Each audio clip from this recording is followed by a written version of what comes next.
Hello everyone, આજે આપણે બનાવીશું મિક્સ મિલેટ ઢેબરા, જે ખૂબ જ હેલ્ધી અને પૌષ્ટિક છે. જેના માટે ઇન્ગ્રીડિયન્ટ્સ છે: હાફ કપ રાગીનો લોટ, હાફ કપ બાજરીનો લોટ, હાફ કપ જુવારનો લોટ, 2 ટીસ્પૂન ચણાનો લોટ, 1 ટીસ્પૂન તલ, હાફ ટીસ્પૂન અજમો, 2 ટીસ્પૂન ગોળ, 3 ટીસ્પૂન દહીં, 2 ટીસ્પૂન આદુ મરચાં લસણની પેસ્ટ, હળદર, 1 ટીસ્પૂન ધાણા જીરું, સ્વાદ મુજબ મીઠું, કોથમીર, 100 ગ્રામ મેથીની ભાજી, અને આપણે હૂંફાળું પાણી લઈશું એના માટે, અને મોણ માટે તેલ. સૌપ્રથમ આપણે એક બાઉલ લઈશું. એમાં હાફ કપ રાગીનો લોટ, હાફ કપ બાજરીનો લોટ, હાફ કપ જુવારનો લોટ, 2 ટીસ્પૂન ચણાનો લોટ, 1 ટીસ્પૂન તલ, હાફ ટીસ્પૂન અજમો, 2 ટીસ્પૂન ગોળ,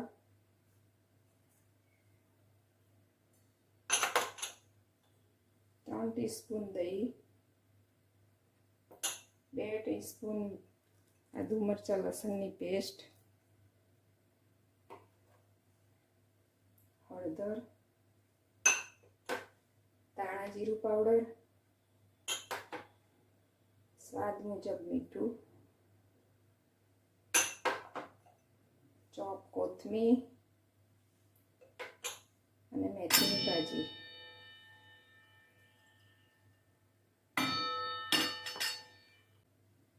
મોણ માટે આપણે 2 થી 3 ટીસ્પૂન તેલ લઈશું.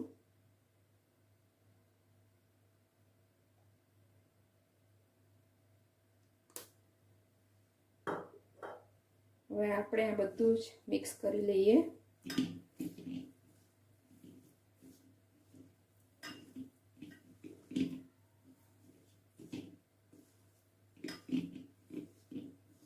મિક્સ થઈ ગયું છે.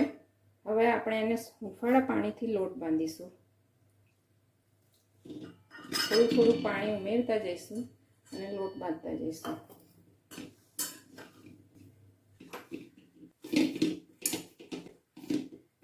કણક આપણી બાંધીને તૈયાર છે. હવે એને 10 મિનિટ માટે આપણે રેસ્ટ આપીશું. 10 મિનિટ થઈ ગઈ છે. હવે આપણે કણક ઢેબરા માટે તૈયાર છે. હવે એમાંથી આપણે લુવા કરી લઈશું. લુવા આપણા તૈયાર છે. હવે આપણે ઢેબરા વણી લઈએ. લુવાને અટામણ વાળો કરવાનો. એમાંથી આપણે ઢેબરું વણી લઈશું.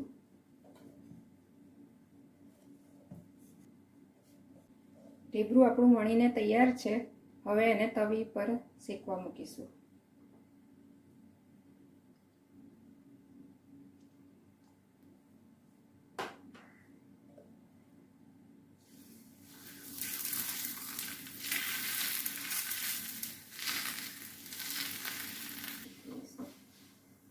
એક બાજુ શેકાઈ જાય એટલે આપણે એને પલટાઈ દઈશું. ઢેબરું બીજી બાજુ પણ શેકાઈ ગયું છે. હવે એને આપણે એક બાજુ તેલ મૂકીને શેકી લઈશું.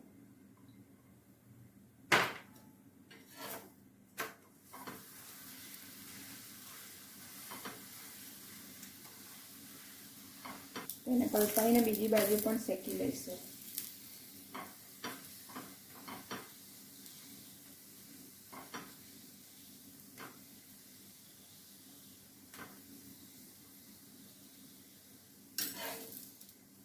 ઢેબરું આપણું તૈયાર છે. એવી જ રીતે આપણે બીજું ઢેબરું પણ શેકી લઈશું.